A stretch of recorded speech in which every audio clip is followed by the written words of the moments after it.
皆さんこんにちは、ガジログです。今回はスマートデバイスで有名なこのスイッチボットから出ました気化式の加湿器をご紹介したいと思います。今回ね、スイッチボットさんから先行レビューということでご提供いただいたものになりますけども、この冬の時期になりますと非常に乾燥しやすくなっています。夜になりますと結構カサカサとして痒くなったりすることもあるんですが、これをね、実際に使ってみてどのぐらいね、効果あるのかも含めましてレビューしていきたいと思います。ということで、このスイッチボット気化式加湿器の主な特徴をまずご紹介したいと思います。その上でしばらく使った上での使用感をお届けしたいと思います。それでは本日も行ってみましょう。ではね、外観をざっと見ていきたいと思いますが、正面から見ますとこんな感じになりまして、ここにタンクがついています。タンクはね、このように外すことができますが、なんと 4.5 リッターの水が入ります。水に関しましては、水道水のみ使用してくださいということです。水を入れるときはこちらの蓋を外していただいて、乗せているだけの状態になりますけども、水道から直接入れていただくこともできますし、もしくは夜間などを使って注入することもできると思います。そして、水を入れましたらこのように戻します。奥行きでしょうかね。380ミリとなっています。この幅は200ミリ、20センチとなっています。高さは400ミリということで40センチとなっています。ということで、加湿器なのでね、結構なサイズ感があります。そして重さは 6.3 キロとなっています。こちらの向きになりますとね、メーカーのロゴがついています。そして背面にはね、このような穴が開いているものがありまして、ここにフィルターが入っています。この状態だとこれ抜き出すことができませんが、このようにタンクを外した状態ですと、このように外すことができまして、水洗いなどするときに分解することができます。フィルターがね、このように出てきましたが、気化させるっていう形になっていますね。メッシュになっていましてね、水を吸収しやすくなっているのと同時に、気化しやすくなっているわけですね。そしてこれをね、定期的にメンテナンスしてくださいということも説明書に書かれています。ちなみにこちらのフィルターは宙吊り式になっていまして、直接浸水している状態ではないようです。そのメリットとしましては、カビ防止ということになっています。そして戻すときにはね、このように引っ込ませていただいて、こちらのフィルターをこのようにね、戻していただく形になります。そのままこの側面にもこのようなフィルターがついていまして、定期的にフィルターの掃除をする必要があります。そしてダイレクトにこのように電源ケーブルがここから本体から出ていまして、この長さは 1.5 メートルとなっています。そしてこの上部に加湿する水蒸気が出てくるわけですね。加えてこちらにコントロールパネルがついていまして、最初からですね、このようなフィルムに説明が日本語で書かれているのが分かりやすくていいと思います。ではですね、今外観をざっと見てきましたけど、まだね、触れていない主な特徴をご紹介したいと思います。まず、スイッチボットの加湿器と言いますと、この新作の前に超音波式の加湿器っていうのが出ていました。そのモデルとね、だいぶデザインっていうのが変わってしまいましたけども、気化式のメリットとしては周囲が濡れにくいっていうのがありますね。超音波式ですと、水滴がね、ちょっと周りに飛び散って、周りが白くなってしまうっていうこともあるんですが、このタイプはそういった心配はないようです。そしてパワーになりますが、19畳のリビングを27分で加湿する能力がついています。すごいですね。加えて、スイッチボットならではのスマート機能として、先ほどもお伝えしましたが、アプリを使いまして操作することができます。もちろんスケジュール設定や、例えば仕事帰りスイッチを入れるとかね、遠隔で操作することもできます。また、スイッチボットと言いますと、温湿度計とかありますけども、それと併用することによって、正確な温湿度管理っていうのができるようになっています。この中には、温湿度計の機能っていうのは入っていません。ただ、スイッチボットの温湿度計プラスっていうのがあるんですが、トータルで連携させたときに、そのね、温湿度計とともに置いておきますと、例えば湿度が 50% になったときに加湿器をオンにする。そして湿度が例えば 70% になったら加湿器をオフにするってね、そういったようなコントロールをする。あらかじめ設定しておくとかね、そういったことも可能になってきますので、これ単体で使うよりも温湿度計と連携させる方がね、より精度を高めた湿度管理っていうのができるようになります。そしてこの 4.5 リッターの大容量タンクですけども、1日ですね、8時間運転した場合、だいたい3日ほど持つということです。そしてね、このように半透明になっているということで、どれぐらい水が減っているのかっていうのもね、すぐわかるのもいいんじゃないかなと思います。ということでね、外観や主な特徴をご紹介しましたが、これから実際に使ってみたいと思います。その上でね、使用感をこの後お届けしたいと思います。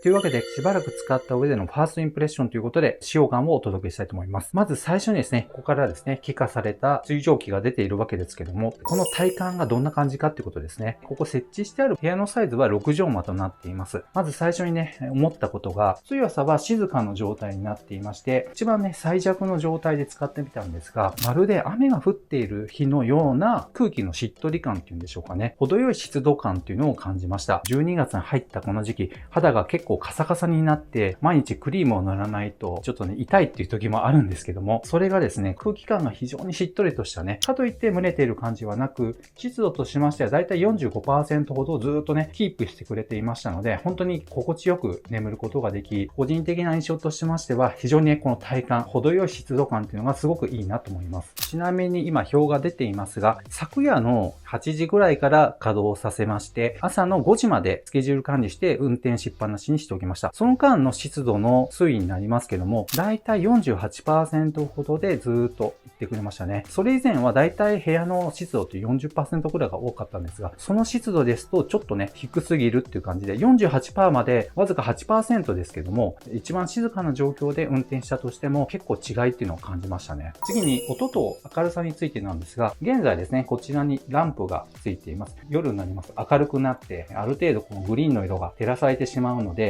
眩しいっていうこともあるんですけども、これはアプリの方で明るさを調整することができます。設定の項目を開きまして、バックライト&サウンドっていうのがあるんですが、この中の表示ランプの明るさの中で、今現在は明るくっていうところになっています。これを暗くっていう風にしますとピッと言いましてね、ランプが暗くなりました。で、これ完全にオフにさせることもできますので、ここはね、使う環境下によって合わせて変更していただければと思います。また、お休み期間中の明るさっていうモードもありますので、設定期間の間は暗くするっていうモードもついています。そして今ね、ピッていう音が鳴りましたね。これもボタン操作音で消すことができます。そして実際にこの運転の音になりますが、このね、静かなモードになりますと、ほとんどね、寝ている間は気になりませんね。今ね、弱にしましたが、こうしますとね、扇風機ぐらいの音かなっていう感じですね。そして中にしますと、結構風が出てきますので、これぐらいになりますと、寝ている間気になるっていう方も多いと思います。そして、最強の強くしますと、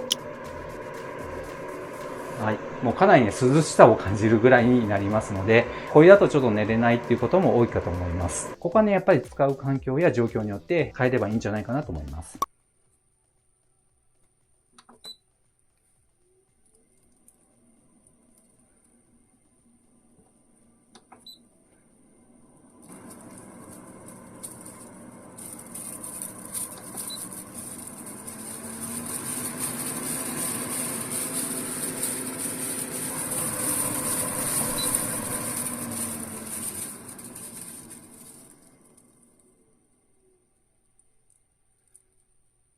そして次にやっぱりスイッチボットということで、アプリとの連携っていうのが素晴らしいです。ここの加湿器っていうところがありますね。これを開きますと 52% と出てきましたが、これが現在の湿度ですね。ちなみにですね、スイッチボットの温湿度計プラスっていうのを連携させてありまして、そちらのセンサーで取得したデータが 52% ということで反映されています。ですので、これ単体では温湿度センサーはついていませんので、そこはご注意ください。あくまでスイッチボットの温湿度計、もしくは温湿度計プラスですね。そのあたりを一緒に購入していただかないと、この湿度の正確な管理っていうのはできなくなります。そしてね、このアプリの中でいいなっていうのが、過加湿保護っていうモードがありまして、これは目標湿度に達した後2分間経過すると、運転を停止してくれるっていうモードになっています。現在私は 60% の湿度になった時に停止するっていう設定にしてありまして、ただね、そこまでね、今達したことがないので、自動的に運転が停止ってことはないんですけども、もしそうなったとしても、60% 以上になった時点で自動停止してくれる。そうするとね、無駄な電力も使いませんし、ここの水もね、無駄に減るっていうこともないと思います。そして次に便利なのは、やっぱりスケジュール管理ですね。これを開きますとね、今、静かオンにするっていうのが20時設定になっています。これ毎日になっていますけども、こういう風にね、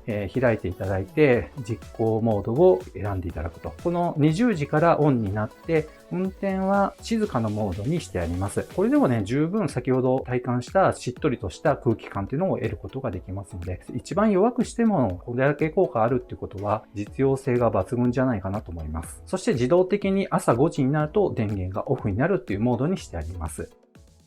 ということで、今回スイッチボットの気化式の加湿器になりますが、以前出ていた超音波式と比べまして、サイズは大きくなりますが、実際問題、それなりの効果っていうのを体感できるぐらい性能がアップしていると思います。で、もちろんね、スイッチボットということで、このアプリ連携も素晴らしいですね。アプリを使わなくても、ここ単体でももちろん使用することができますが、できれば温湿度計と連携させて使っていただくのが一番いいんじゃないかなと思います。やっぱりスイッチボット製品好きだなっていう方、もしくはこういうのを自動でとにかく運用していきたいという方であれば、この気化式加湿器、今年の冬から使い始めるのもいいかもしれません。というわけで気になった方は概要欄にリンクがありますので、ぜひね、こちらから詳細をご覧いただければと思います。この動画良かったよということであれば、高評価、そしてまだの方はぜひこの機会にチャンネル登録をお願いいたします。ではまた次の動画でお会いしましょ